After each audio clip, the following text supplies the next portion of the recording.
Hello to everyone. देखिए आज का जो क्वेश्चन है वो बेस थ्योरम पर है। पिछले वीडियो में आपको बेस थ्योरम का पूरा कंसेप्ट समझाया गया है। अब इस बेस थ्योरम के ऊपर एक क्वेश्चन जो है वो थोड़ा एडवांस लेवल का आ गया है, थोड़ा खतरनाक सा दिख रहा है, थोड़ा डेंजर सा दिख रहा है, आपको कंफ्यूजन बढ़ाने वाला क्वेश्चन है। तो इस क्वेश्चन को अपन पढ़ते हैं और इसको पहले पढ़ना शुरू करते हैं क्या कह रहा है। देखो इसमें ग्रुपिंग डायरेक्टली आपको नहीं दिख रही है। A card from pack of 52 cards is lost। अब आपके पास में देखिए इसका सॉल्यूशन स्टार्ट करते हैं। टोटल एक जो प्लेइंग कार्ड्स होता है उसके अंदर 52 कार्ड्स होते हैं। अब इसमें से एक पत्ता आपका घूम गया है, तो एक पत्ता जो लॉस्ट कार्ड है वो दो प्रकार से अपन डिफाइन करेंगे। यहाँ पे क्यों करेंगे, 52 कार्ड्स और कार्ड्स इज लॉस्ट, एक पत्ता घूम गया है यहाँ से, तो एक पत्ता घूम गया है यहाँ से, वन कार्ड इज लॉस्ट। तो बचे कितने आपके पास में 51 कार्ड्स। तो आगे क्या हुआ, फ्रॉम द रिमेनिंग कार्ड्स, ये 51 क्या है, रिमेनिंग कार्ड से थोड़ा समझ के करते हैं कि ये है क्या। Two cards are drawn. अब इस 51 में से कितने कार्ड का ड्रॉ किया गया है, ड्रॉन टू कार्ड्स, एक साथ दो कार्ड इसमें से और निकाल दिए। तो वेरी सिंपल, यहां पे देखो एक छोटे छोटे अपन फॉर्मूले इकट्ठा करेंगे। ये घूम गया, इसको तो छोड़ दो एक बार, क्लियर, मिलने वाला है नहीं, और मिलेगा तो बाद में ले लेना। 51 जो कार्ड्स बचे हैं इसमें से आपने कितने कार्ड्स ड्रॉ किए हैं, दो कार्ड। आपको कॉम्बिनेशन के बारे में बताया गया था कि 51 में से दो कार्ड का ड्रॉ होता है तो वो 51C2 टाइप से हो सकता है, मतलब 51C2, कोई भी दो पत्ते खींच सकते हैं। अब आपने दो पत्ते खींचे हैं, वो क्या है, टू कार्ड्स इज ड्रॉन। आपने 51 में से टू कार्ड्स खींचे, दैट मींस ये 51 पत्ते रह गए थे, इसमें से दो पत्ते आपने खींच के बाहर निकाल के आपने देखा, और देखा तो क्या देखा आपने, are found to be diamond. और ये दोनों पत्ते जो थे ये कौन से दिखाई दिए आपको, डायमंड। डायमंड को आप हिंदी में क्या कहते हैं, ईट। ऐसा रेड कलर का एक शेप बना हुआ आता है ईट के जैसा, वेरी गुड। ये इस तरह से रेड कलर का आता है और आपको इसका इंग्लिश नेम डायमंड याद रखना चाहिए। Find probability of missing card is to be diamond. अब ये कह रहा है कि जो यहां से कनेक्शन वापस इसका कर रहा है कि आपने एक पत्ता घूमने के बाद में जो प्लेइंग कार्ड्स आपके हाथ में था, मतलब कितने 51 पत्तों का प्लेइंग कार्ड्स था, दो पत्ते खींच के निकाले, 51C2, दो पत्ते निकालने का तरीका, और वो दोनों भी कैसे थे, डायमंड के थे, क्लियर। अब यहां पे समझने की चीज है और फाइंड करना है वो भी कि जो गुमा हुआ पत्ता है, लॉस्ट कार्ड भी क्या था, डायमंड का था, और आपके हाथ में है वो भी क्या है, डायमंड के पत्ते हैं। तो इस घटना को मैं यहाँ पे दो भागों में डिवाइड कर रहा हूं। पहला, जो गुमा हुआ पत्ता है या तो डायमंड का होगा, अपन को ये जानना है ना कि जो मिसिंग कार्ड है वो कौन सा था, डायमंड का। तो जो मिसिंग कार्ड है वो क्या हो सकता है, या तो डायमंड का गुमा है या कोई और पत्ता गुमा है। तो यहां पे अपने पास में पहले अपन क्लासिफाई करते हैं। मान लो आपका जो लॉस्ट कार्ड है इज डायमंड। पहली स्थिति तो आपने ये लिखी कि आपका लॉस्ट कार्ड है, इसको एक इवेंट्स मान लेते हैं। ये आपका ए ग्रुप हो गया कि लॉस्ट कार्ड इज डायमंड, और यहां पे थोड़ा सा इस कंडीशन को यहां से मैं हटा देता हूं, इसको समझ के रखना है आपको, पूरा माइंड में स्टोर रखिए अपने। क्या हुआ है, स्टार्टिंग में कुछ नहीं हुआ है, वेरी सिंपल। आपके पास एक प्लेइंग कार्ड था, एक पत्ता आपने कहीं घुमा दिया, तो घुमाया हुआ पत्ता मतलब लॉस्ट कार्ड इज डायमंड। आपने जो है यहाँ पे तो क्या हो गया है, आपका जो डायमंड का पत्ता है वो घूम गया है।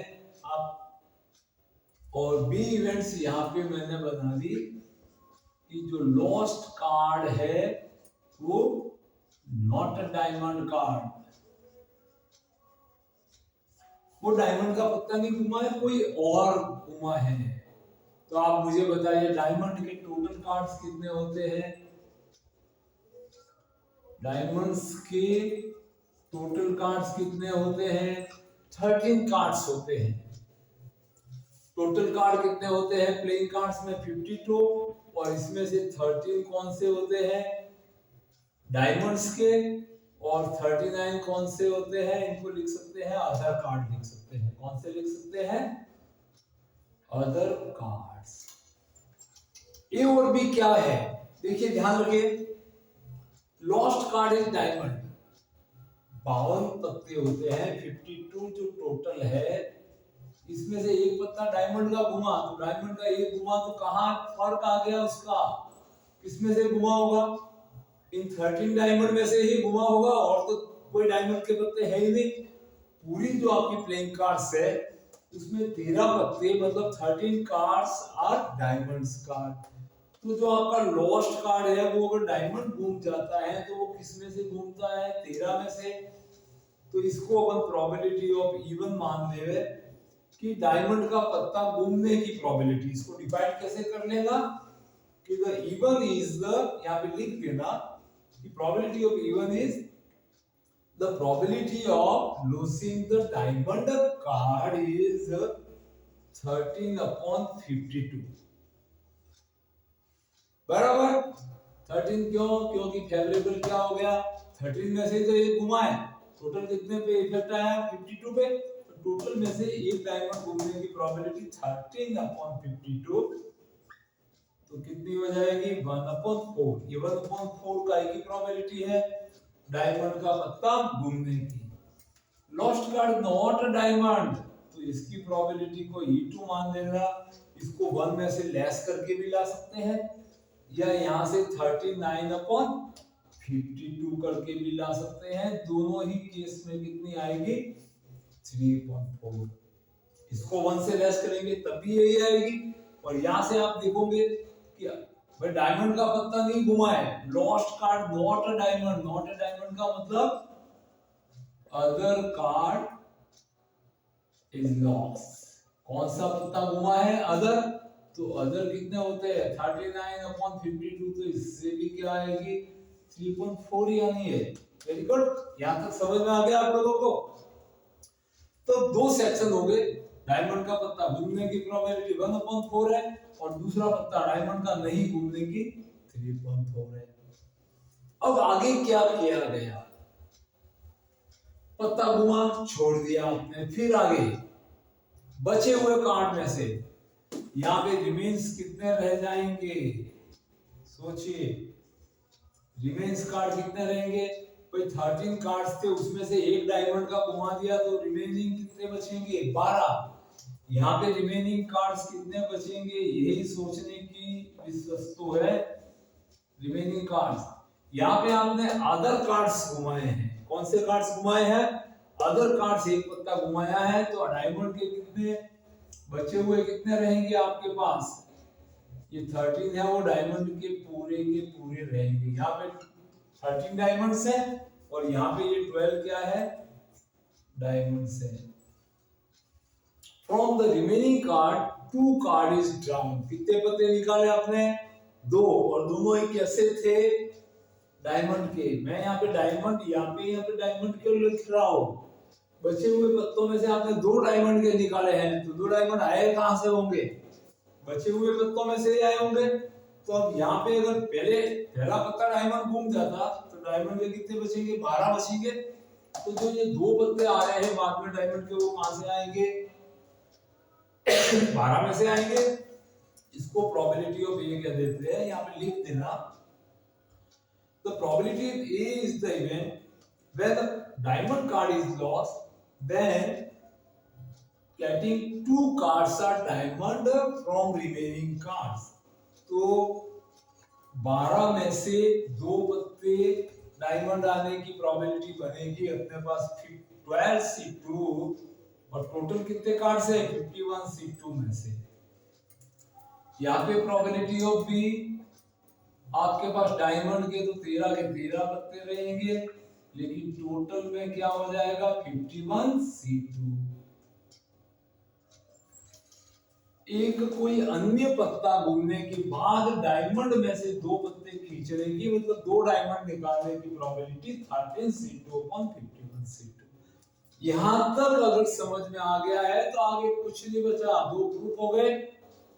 इवन इटो पहला पत्ता डायमंड घूमता है तो उसके बाद दो और डायमंड लाने की, पहला कोई अन्य पत्ता घूमता है तो उसके बाद दो डायमंड लाने की, वो 13 पत्तों में से आएगी, क्योंकि डायमंड के 13 पत्ते बचे हुए हैं। अब पूछा क्या है, find probability of missing card is to be diamond. आपका पत्ता घूमा है वो भी डायमंड था, तो ये ग्रुप तो क्या बनेगा न्यूमरेटर, और इन दोनों के प्रोडक्ट का समेशन जो होगा वो टोटल आउटकम्स बन जाएगा। तो अकॉर्डिंग टू बेस थ्योरम आप यहाँ पे लिख देना, पहले इनको थोड़ा सा एग्जाम में इसी तरह से करना है काम, ग्रुप बना के इनको एक्सप्लेन कर देना। तो अपन सीधा मैं आपको यहाँ पे बेस थ्योरम का फॉर्मेशन बता रहा हूं, लिख देना by Bayes theorem the probability of A even is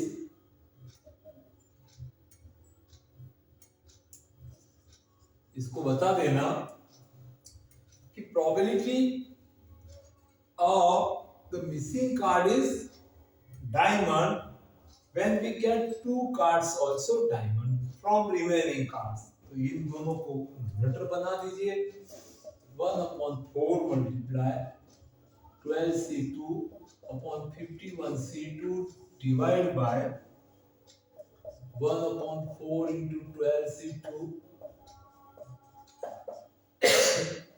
upon 3/4 13C2, यहाँ पे क्या आएगा 13C2 upon 51C2।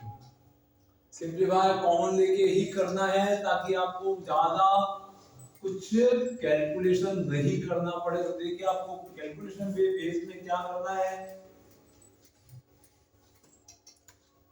इसका denominator 4 into 51C2 4 into and 4 into, तो ये तो कॉमन आके कट कर दीजिए